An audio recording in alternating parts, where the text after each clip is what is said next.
We're on chapter 28 of book number 1, A Healing in Jesus' Name. Shelley sat with the boys and Bree on the sofa after they ate, telling stories and playing their game. Eric watched from where he sat on the stairs, keeping a low profile to allow her time to say goodbye. She glanced up at him a few times. There was a coldness in her eyes, and he wondered what he'd done to cause it. He searched his mind to find where he'd been cruel or inconsiderate. He'd been short with her at the cabin last night, and he'd apologized.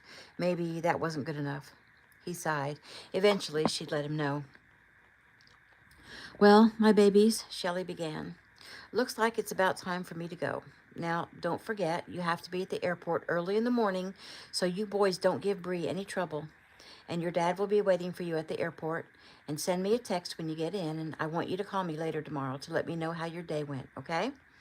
Bree smiled. Don't worry, Mom, we'll be fine. She hugged the boys to her. I love you guys so much. Do you know that I love you? She asked, her voice filled with emotion.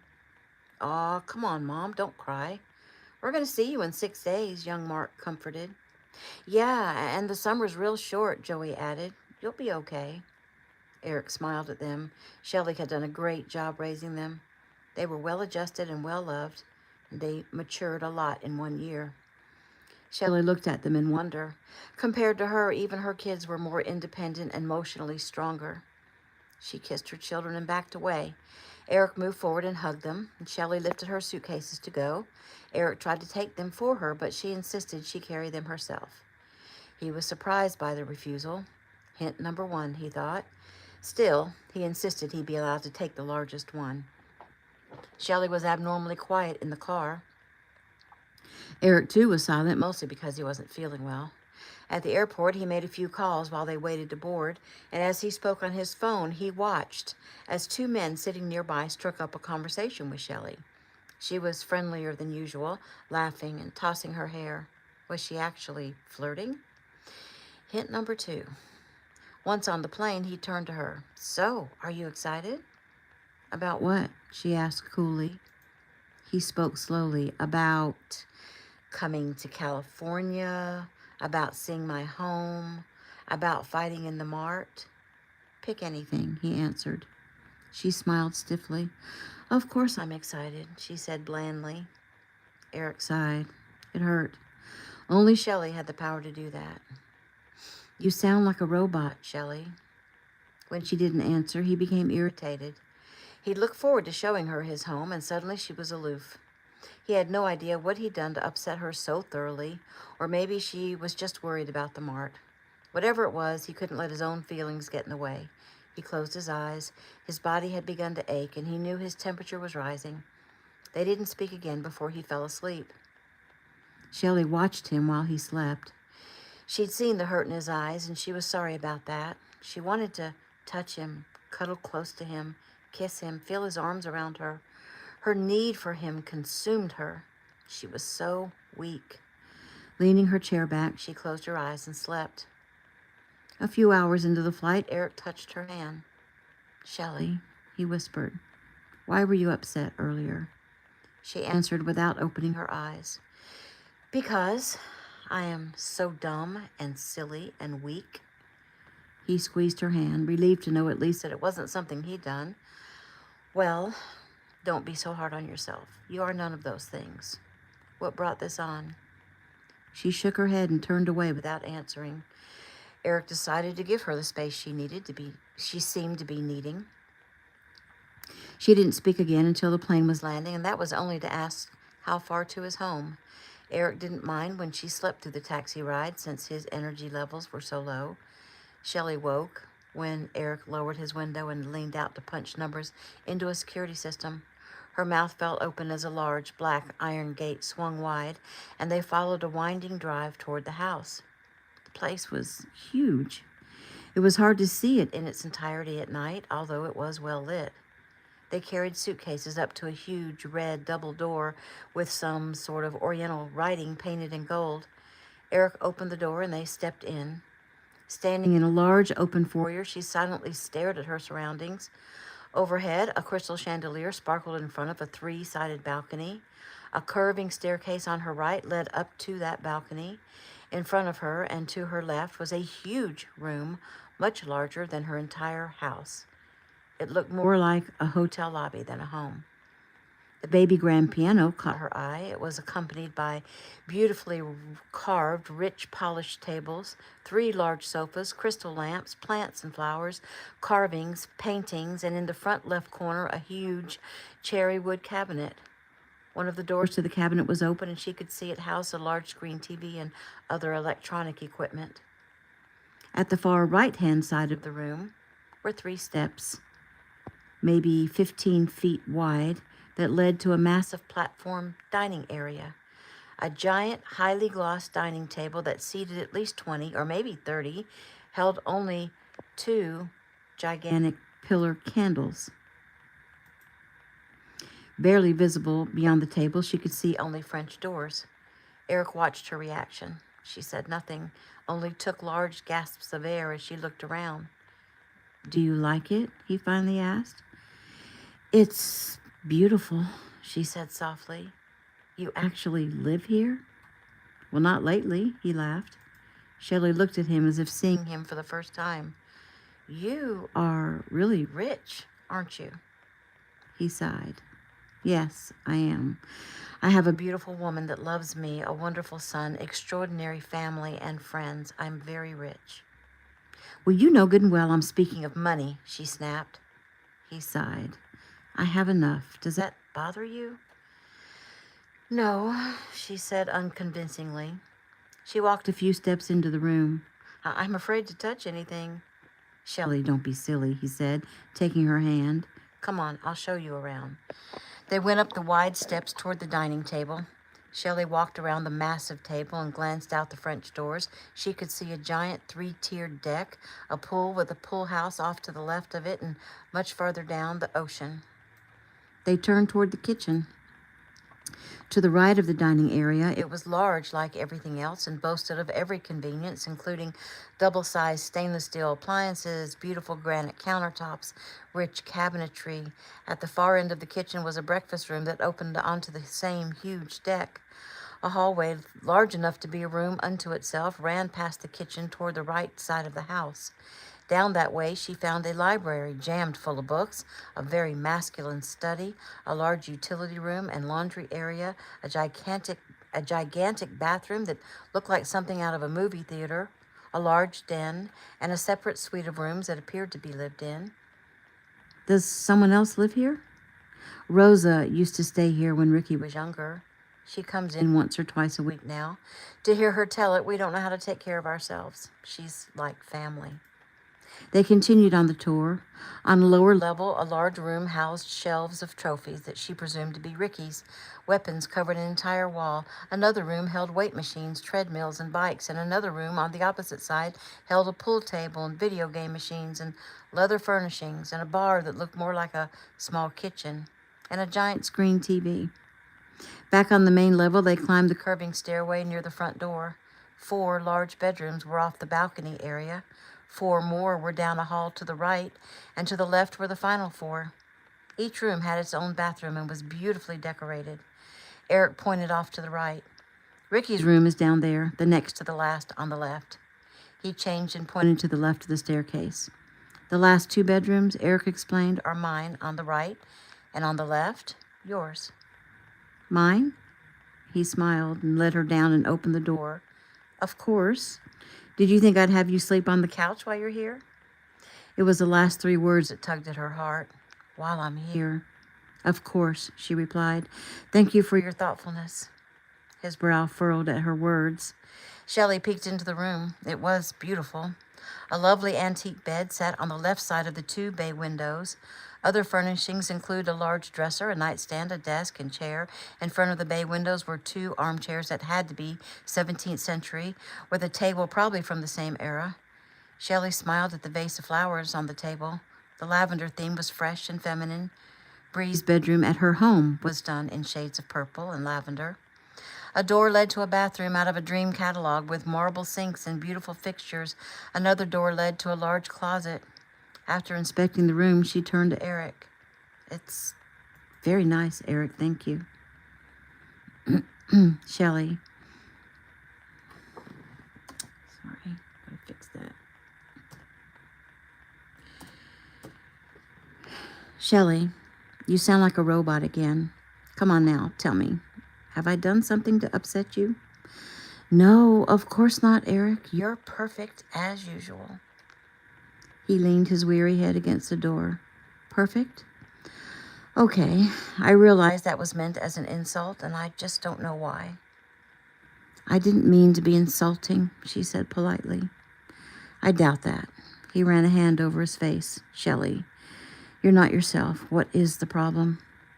I'm not myself? Maybe that's because I don't know who I am. Don't regress on me now. She shrugged. I can't even conceive living this way. She looked up into his face again, seeing him with fresh eyes. You poor thing. I mean, having to make do in that tiny apartment, or even worse, at my dilapidated little house. I feel so ashamed. Feeling weak, Eric sat on the bed. Please don't be intimidated by the money. It means nothing. Oh, it means something, all right. It tells me that I don't fit in. I don't belong here. It tells me why you've never... She stopped herself again before she said the words. What, Shelley? Never what, he said in exasperation. She gave him the same cold look she'd been aiming at him all day. You don't have to yell at me. He stood. You know what? You're right. I don't have to, and I apologize. I'm really tired. Good night. Good night, she mumbled as she watched him leave. A few minutes later, he opened the door and set her suitcases on the floor. I hope you don't mind that I brought up your suitcases. Thanks. He left her. She took a long, hot shower and went straight to bed. She woke at one point during the night thinking she heard voices, but she was too tired to look into who it was. New scene. Come in, Shelley called at the knock on her door. The door opened slightly. Hi, Ricky said cheerfully. Oh, hi, she answered sullenly. When did you get in? Early this morning, and Dad left a long list, so get going. A list? Eric's not here? He had to leave for a few days, Ricky answered uncomfortably. Leave? Just before the mart? He didn't say anything to me. Well, it was unexpected. Now, come on. There's no time to talk. Dress, unpack, eat. We have to get going. He left her alone. She climbed out of bed and slowly moved toward the window, worrying over Eric's absence. Her worry had a brief reprieve as she glanced out the window. The view took her breath away. She gazed out over the front lawn, taking in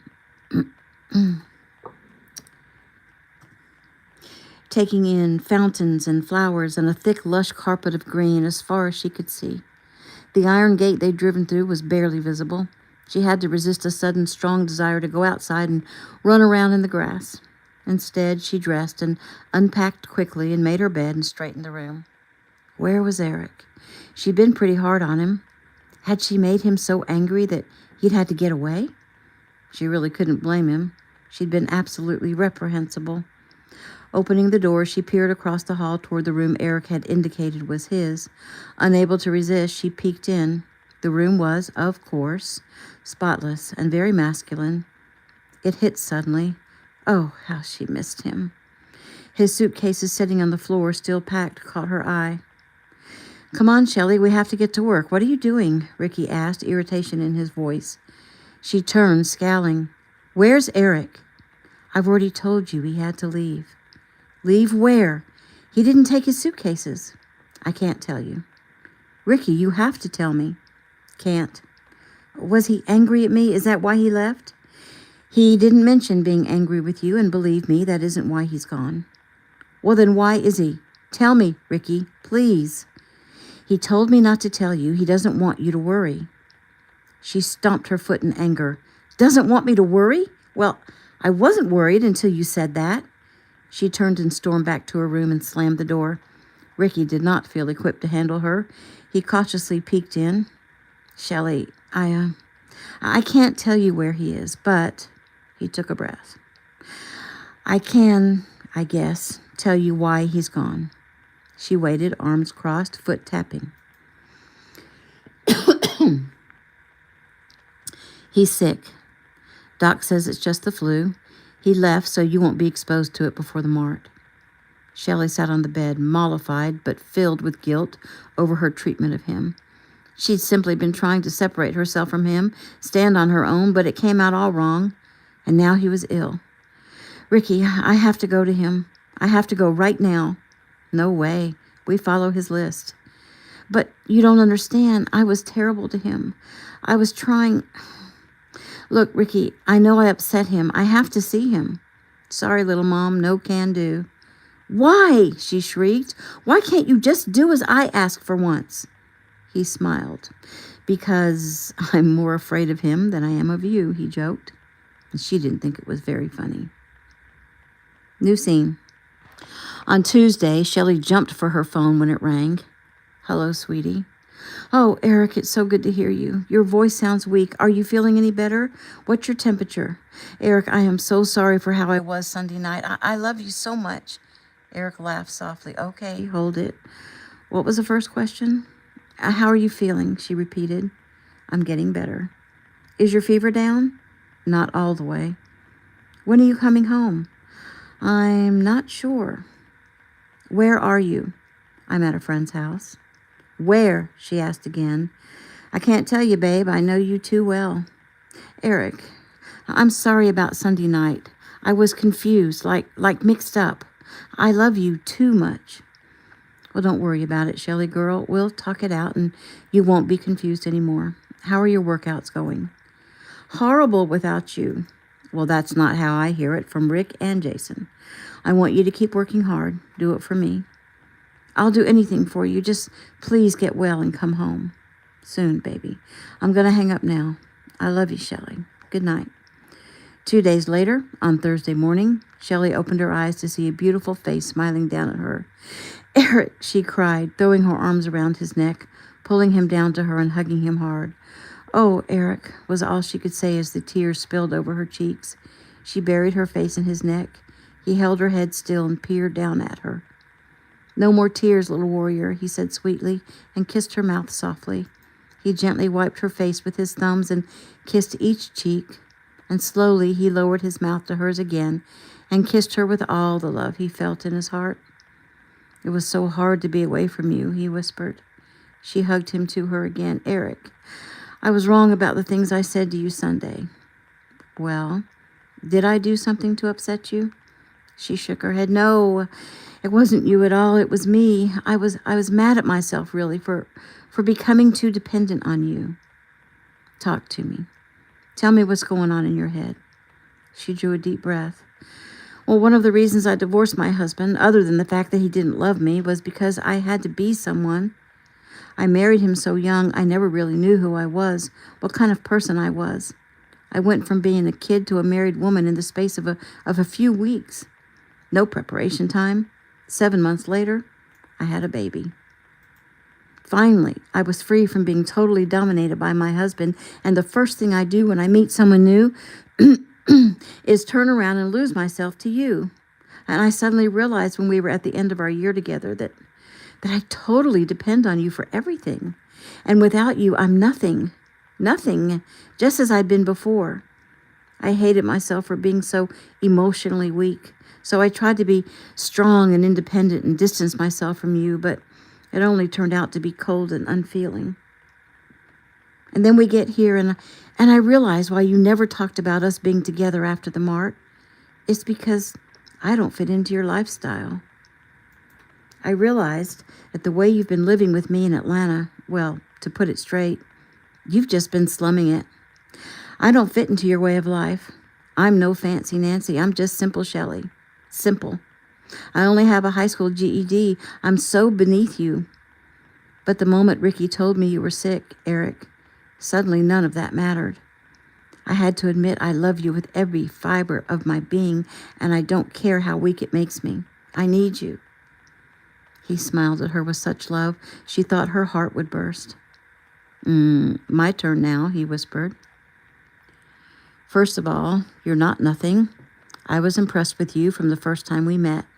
You were sweet and fierce, all in the same body. That was you, not something I made you into.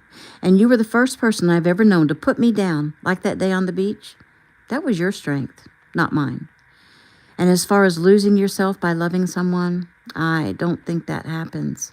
I think loving someone only makes you stronger. We complement each other. We're good together.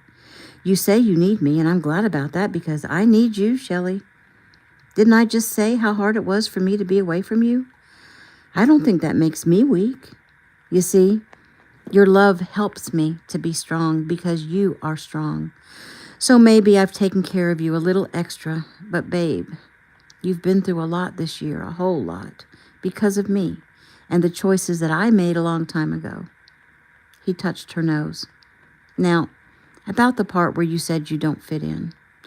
I thought we'd overcome all that. Having money or not having money doesn't make the person. It's what's inside. You fit in anywhere, and so do I. And by the way, Ricky and I were just as comfortable in your home as we are here. Yes, material possessions make us comfortable here. Yet, I can go to the desert and live off the land and be just as happy. Baby, that's because my happiness doesn't come from these material possessions. I know it took you a long time to figure out who you are, Shelley. I promise I wouldn't take that away from you. I didn't think you'd take it, but I'm so weak I'd give it up. But you're not weak. You just don't realize how strong you are. But I think you will once Saturday comes around. I'm not talking about physical strength. Neither am I. He rubbed the back of his hand over her cheek. Now, speaking about the mart, how would you like to go shopping for a dress to wear to the banquet and ball on Sunday? Aren't we going to work out today? The mart starts tomorrow. There's nothing more I can teach you. Your job now is to rest and get centered. We're not going to force it. From here on out, whatever will be, will be. Let go and let God. New scene. Even though Shelley wouldn't be participating until Saturday, she and Eric were expected to make an appearance on Friday for the children's exhibitions. Eric wanted to go early in the day so they could have their traditional dinner and make sure Shelley had plenty of time to rest and prepare mentally for Saturday. Eric was surprised, though, when he opened Shelley's door to find her gone from her bed. Shelley? He peeked into her bathroom, but she wasn't there. A tiny finger of tension crept up his spine, but disappeared quickly when movement outside the window caught his eye. A woman in a thin white robe moved slowly across the lawn, her long golden brown curls blowing softly in the wind as she leaned her head back and smiled up at the sun. As he watched, she untied her belt, slipped the robe off, and spun around, her pink gown flowing out around her. Holding the robe up with both hands, she let it fly behind her as she ran down the hill and out of sight. She returned a moment later and jumped up onto the ledge of the fountain. Eric watched her irresistible dance, absolutely uninhibited, complete innocence, unsurpassed beauty, grace personified, a woman in love. He smiled, knowing it was him she loved, and then he went out to join her. New scene, sort of. Shelley fell happily back onto the thick, lush lawn and rolled herself up in her robe. She knew it was silly for a grown woman to run around and play in the grass, but the lawn was too lush and green and too irresistible to an earth girl like herself. And if she was being one with herself and the beautiful world God created, then playing in the grass and dancing with the flowers was exactly what she wanted to do. "What's this?" Eric asked, startling her. "A butterfly cocoon?" Hold on. I'm so sorry.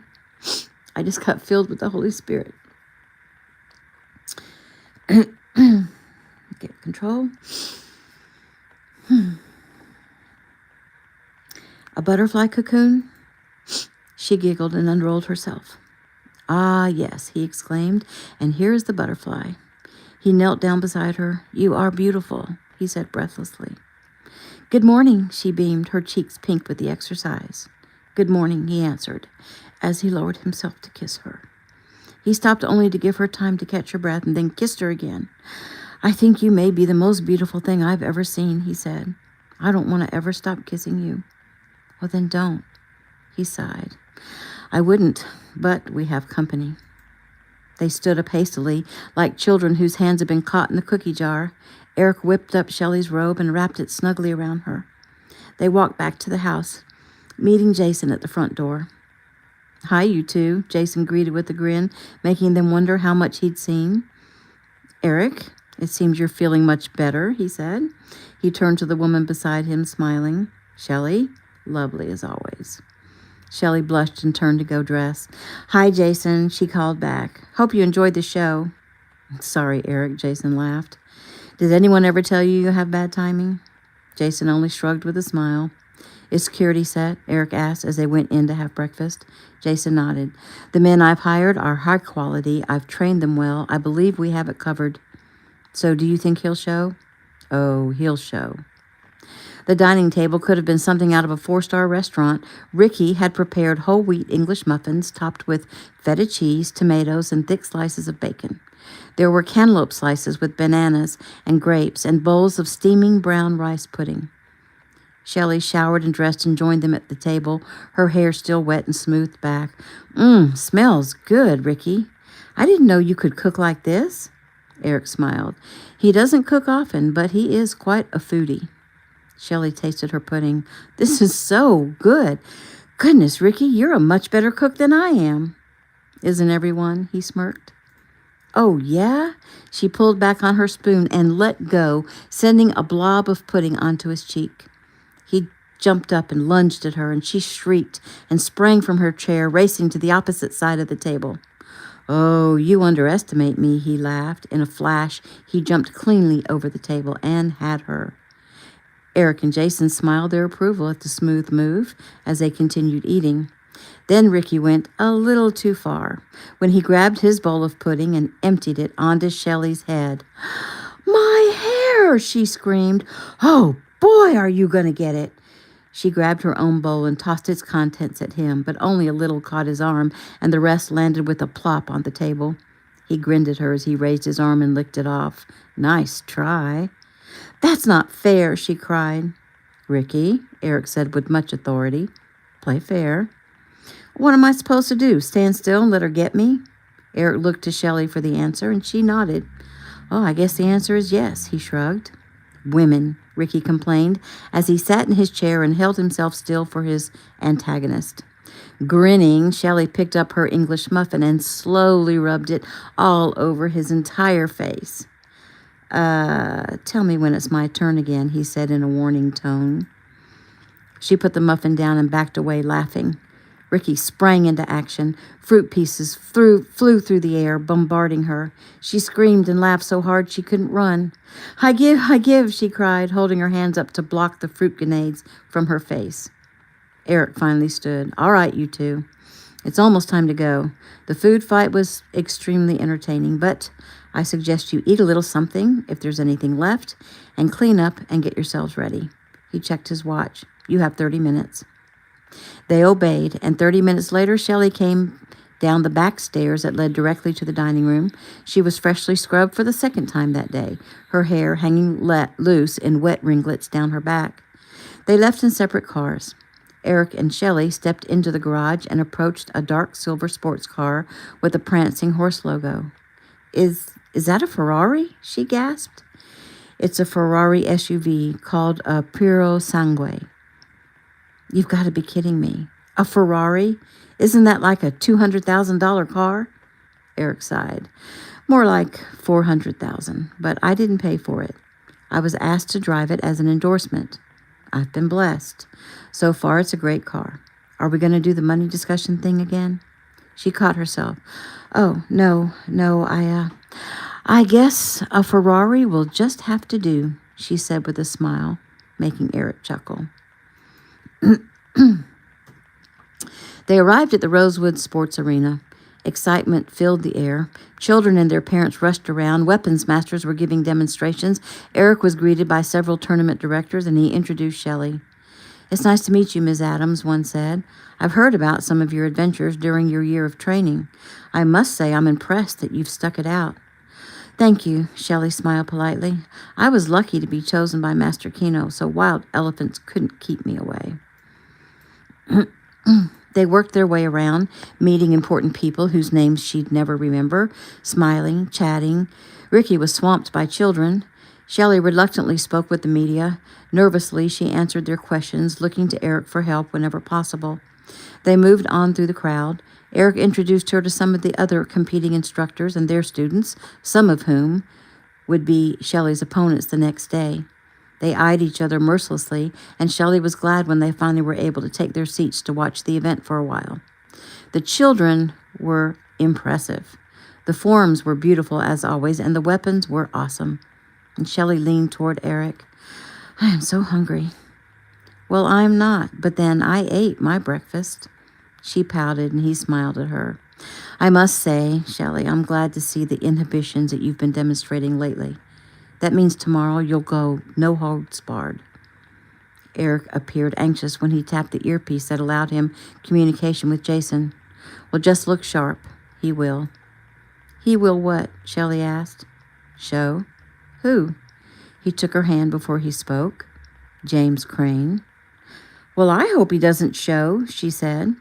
Eric squeezed her hand. It's always good to know where your enemies are. Jason has security here tight. See all the men and women in red shirts and black armbands? I promise you, they've been heavily screened and are highly skilled security officers. We've been searching for this man for months, Shelley. This is our big chance. Well, what makes you so sure he'll show? Oh, he won't be able to resist seeing you and compete, and he'll feel comfortable in a crowd. But you said you couldn't link him to what he did to me, so it's not like you're going to have him arrested, right?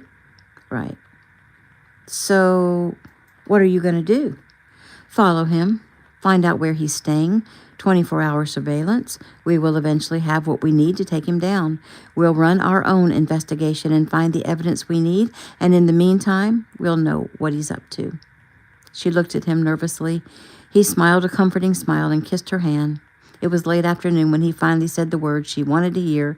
Let's go. I need to smell the ocean.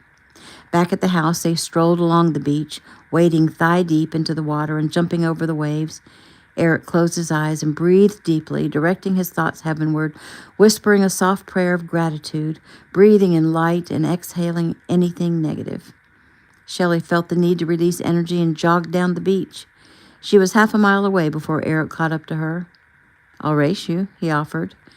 His illness hadn't hurt his speed any, and she never stood a chance. But suddenly, he grabbed his chest and fell over onto the sand. She rolled him over, giggling, thinking he was teasing her. Eric, she said, shaking him. Come on, Eric, you're scaring me. She listened to him. He wasn't breathing. Oh, no, she cried. She found a pulse and started mouth to mouth, her own heart racing. He allowed her to try 3 times before he kissed her. She promptly slapped him and strode away, heading toward the house. Justin was there, chopping vegetables. She stormed through the doors, Eric behind her, holding his jaw. He grinned at Justin. Man, she killed me. Shelley whirled around. Tell him why. Tell him. When he didn't, she snatched Justin's knife away and turned and advanced toward Eric. Laughing, he backed away slowly, her eyes narrowed, making him laugh harder. He stumbled back into the dining room floor, and Shelley straddled him, holding the knife to his throat. Help, he cried, barely able to get the word out. Justin leaned over her, grabbed her wrist, and took the knife. We mustn't play with knives, he chided. Immediately, Eric rolled her over and pinned her down. I love it when you're mean. You be mean tomorrow, okay? She struggled against him. No problem, she grunted. Now get off of me, you big ox. He let her go, and she went upstairs to shower and dress for their traditional pre-tournament dinner. Ricky and Jason arrived, and they joined Eric and Justin in the kitchen to prepare a special evening. The house filled with delicious aromas: lobster and cream sauce, shrimp creole, chicken and brown rice, linguine with white clam sauce, brown yeast rolls, steamed asparagus, and honey-glazed bananas. The men changed their clothes, lit candles, and waited for Shelley, and when she didn't come down, Eric went up to hurry her along. She sat on the edge of the bed, dressed in her white silks. She was slowly brushing her hair. Grimacing, Eric immediately recognized a silver music box sitting on the bed next to Shelley. He sat on the bed and gently lifted the box. It was in the top closet, Shelley explained. I know. He wasn't sure if he should go on, but decided honesty was best. It was Anne's. I couldn't pack away everything that was hers. I left this one thing out. Just this one thing. Was this her room? It was our room. Oh, I've been in the bed you shared with her? No, Shelley, it's all new. Eric watched her. She didn't seem upset. Her voice was calm. She only seemed curious, and Eric was grateful for that. So why did you put me in here? I mean, of all the rooms you could have given me. Well, I wanted you close to me, and I thought you'd like it. It's the only one with a bay window that overlooks the fountain. I wanted to please you. Ricky was conceived in this room? No, we moved here when Ricky was a baby, he answered, his voice thick with emotion. He closed his eyes against his feelings. And the music box, she asked? It was a gift to Anne, from me. She took comfort in its music right up to the day she died. Shelley's eyes grew wide. Did she die here? He stood and looked out the window. Yes. In this room? Yes. What was the date? June 1st, almost exactly 11 years ago. Shelley continued brushing her hair for a few moments and then went to him and touched his broad back. Does it hurt you to have me in her room? He turned quickly. No. What have I taught you? It's only a room. It was meant to be lived in and loved in and enjoyed. I'm really different from Anne, aren't I? He stroked her hair, like night and day. She was timid, quiet, gentle. You are, well, you. You're courageous. You seem to thrive when challenged, and though you're not loud, I'd never describe you as quiet. He smiled at her. I love you, Shelley. I believe you love me. I don't feel insecure about that. Yet, I do feel like a stranger invading another woman's space. You listen carefully to my words, Shelley. This is my home, and I want you here. I love you with all my heart. You're no stranger, and besides, Anne has moved on. This isn't her home anymore, and I truly feel that if she could speak to me now, she'd tell me that she's happy that you and I found each other. Besides all of that, I know beyond any doubt that God brought us together. You and I were meant to be. He took her by the shoulders. Tell me you believe me. I do believe you, Eric. I just wanted to know. I think you're right. Your love for me has made me stronger.